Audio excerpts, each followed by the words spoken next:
So our recommendations for this, working with the whole staff, we want to create and implement a school-wide discipline plan. We sort of have one, but we have new people that have come in and they weren't a part of creating it.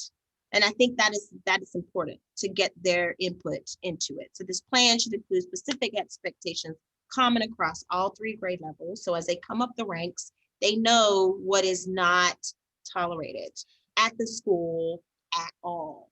And it should also outline rewards and consequences appropriate to the offenses or behaviors, I guess I should say. Additionally, grade levels should develop grade level expectations that are uniform and posted in each classroom. So you have the full thing that you can and can't do. And then you have what you see in every single 8th grade classroom, what you see in every single 7th grade classroom, the 6th grade classroom. And it should build. I feel like it should evolve as they go up the ladder. Maybe they have a few more constraints in 6th grade, and then that's released gradually as they get to 8th grade. Or maybe we have to work in the reverse. And then reestablish the Student Government Association. SGA is powerful. We can utilize that student government to build communication between staff, students, and the community. And these student leaders would be instrumental in assisting the guidance department during bullying prevention week. Like they could, the kids could help out in that way. Yeah.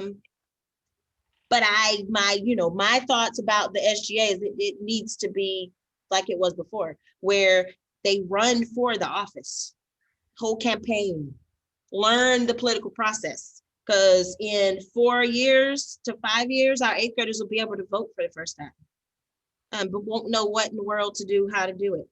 So if we take them through that process, they have SGA in high school. So maybe it'll be something that they're interested in. I've got a couple kids who want to be like community activists. Well, that's somewhere where they can start and sharpen their teeth. So what do you think about those recommendations for our SCIP? I like that. Definitely. One of the things that we started last year, right before we got out, which I thought had great potential, was the Principals Advisory Committee with certain students that they would meet with. The plan was for them to meet with the admin regularly to bring the student voice to it. And, the 1 or 2 meetings that we had, there was great input by the children, stuff that we didn't even think about. So I think that reestablishing that when kids come back full time, I think is going to be an important move also. Awesome. I'll throw it in there. Edit in there. Ms. I like Teal, that any too. thoughts? Yeah, I think the student government, I know the kids, since I've been here, want to play a part with having a voice and creating things for our school. And I think the closest we got to that was maybe the OK Club that I had. I kind of looked at that like that was student government for that year because they were hosting the dances, they were making the announcements for it. So I feel like if we could roll that into SGA where the kids, we started off that first month of school, putting it out there like, hey, do you want to run for president, vice president, secretary, treasurer, get that out there so they understand what role they would play and what that would do for our school. And then, have the kids, if we can, if COVID is, if it's okay to all be in the gym, have the kids who are running go up there and speak in front of people, and tell why they deserve to be the president of Williston and why they deserve this. And I know that if we prep them for that, then they'll be prepared to get up there in front of the school or a grade level and explain, and then go and vote and have them vote in their homerooms so they get used to that whole process. And then they understand, well, I voted for this person because I like what they said and I agree with what they want to do for our school. And then, go from there and let them figure out what would be fun to have in the school. And they can take on the say something and give them the voice to do all of that. So it's not just coming from the guidance counselors, it's the kids. They could create videos, putting out videos for kids to understand about say something, because right now the videos that we showed, it was like a 25-minute video. The kids didn't even care about that. Yeah. video that we showed earlier in the year. I don't know about your students, but mine were like, what is this? So just giving them the creativity to bring those topics to our school. So I agree. I think Awesome. it needs to be revamped for sure. Awesome. I like it. Cool beans. Sounds good. Ms. Harris? Okay. Number 3 is to continue to use grade level leadership to communicate concerns to admin. Number 4, present professional development on team building, emphasizing trust to Williston Middle School staff in an effort to lower mistrust levels. Yeah, so I'm not sure what that looks like. That could be in-house, it could be outside. If we build it inside, I think that's more impactful than bringing an outside person in to help us with our own trust issues. But you know,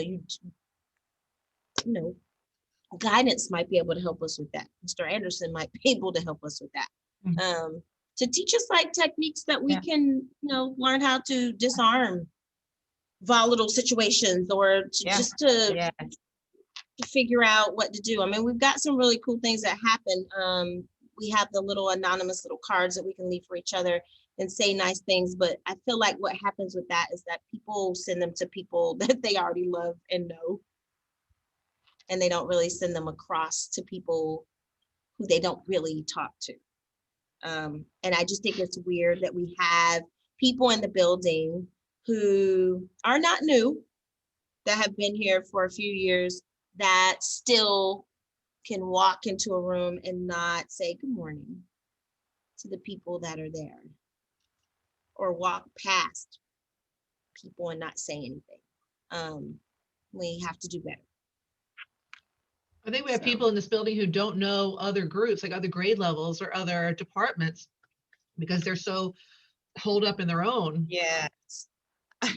It's been a joke with me doing the staff. I always, I'll just stand in there, look, and Petrie and Miss T will just start laughing. So I said, okay, start with the F. So, or Miss T will walk past me and say, oui, oui. So I know she means that's Miss French coming in. So I type, but that, so it's just even like, who is that? Who is that? Like, Right. who is that? So I'm getting to know even just grade levels. And like I said, I get little, or she'll, I get Tavares confused. So she'll walk by me and she'll go, so I know it's a T. Oh, Tavares, So it's just, and it's become like, a joke, or I'll say, oh, wait, there's a crowd coming in. And I'll see Deal all the way at the end of the line. I got Deal, but I didn't know who the other teachers were coming in. And I'm like, wow, this is crazy. I've been here for how long? And how long is it? Is she new? No, she's been down there. Oh my God. And again, not knowing who's in this building is crazy. And I also think what Kate said earlier about even just doing a community cookout, if we're all there, it's going to help us learn each other as well. Yes. Yeah. And, I think our principal is open to that. So how will we get this done? And we're almost at the end. Thank you for your patience. How will we get this done? And who's going to help us get this done? Because we can't do it all by ourselves. It's not been working. So I'm going to exit out of the present mode so I can type in here the funding that is necessary to accomplish the short-term and long-term objectives identified to establish these SCIP, as well as resources to sustain the SCIP. So do we need money to get this done, and what money do we need? We have Title I money for parent involvement. And it's quite a big amount, I believe. I'm not sure the exact amount, but so for those cookouts and parent nights and everything, we have Title I money for that. Got it. Okay, so we have Title I money for parent involvement. How much do you think we would need? Are we talking 200? I'm gonna call Diane real quick. Just give me a minute. So I was talking to one of my friends who works at PPD, And I asked him if they do, I guess, you know, kind of give a grant to a school or something like that. And he said they do, which I had no clue about it. But Bobby and I were just talking about what, you know, businesses here could help our school. And so I asked my friend Sam, and he said, yes, there's a process. You have to, you know, fill out an application, tell about your school and all of that stuff, and you make the decision to grant that big chunk of money. And I think it's a big chunk of money, but I'll check on the actual amount. But it's earlier in the year, so we missed the deadline. So it's like probably, I'm thinking maybe in July, August, September time where you have to get that in. So he said he'll get back to me on the deadline for that. But just like little things like that too, where we could reach out to businesses and get money that way. At the last PTA meeting, Mr. Braxton was talking about pulling some of his connections with business partners and getting some money. I just called Diane for Title I money. Any year we're giving between $10,000 and $20,000 for parent involvement.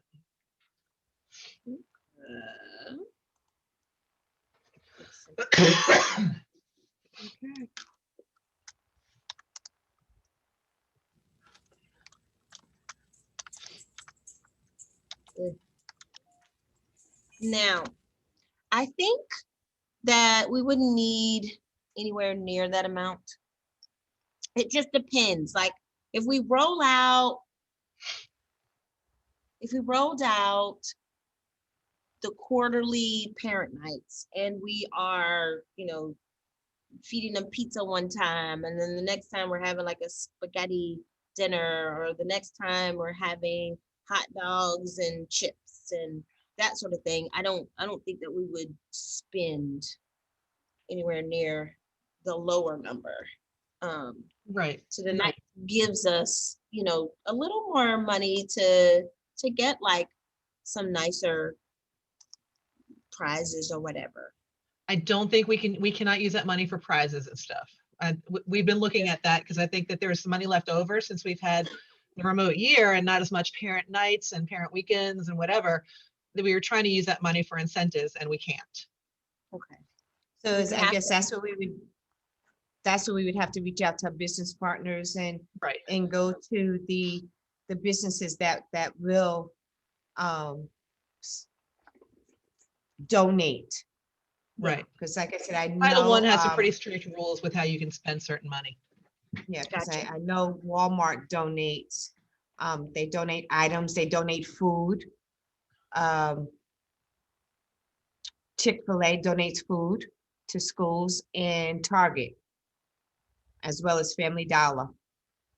So we could, I'm wondering if Golden Corral will too, because they do for the veterans. I'm wondering if they do things for schools too. can look into So that. it would be, we would have to get out and kind of beat the bushes, or, you know, talk to our connections like Miss Dill did to see. Also, we raised money with the dances. So the last 2 years that we threw those dances, the 8th grade did, we raised a good chunk of money. I think it was around $400 each dance. So I mean, that's money right now in the 8th grade fund that we could use for prizes. Could we do that for prizes if we throw dances and little things like that, and then keep that money, you know, maybe some of it for some big time prizes? That way it's doesn't have any like I guess we're following the rules. I don't know all of I that. think we can.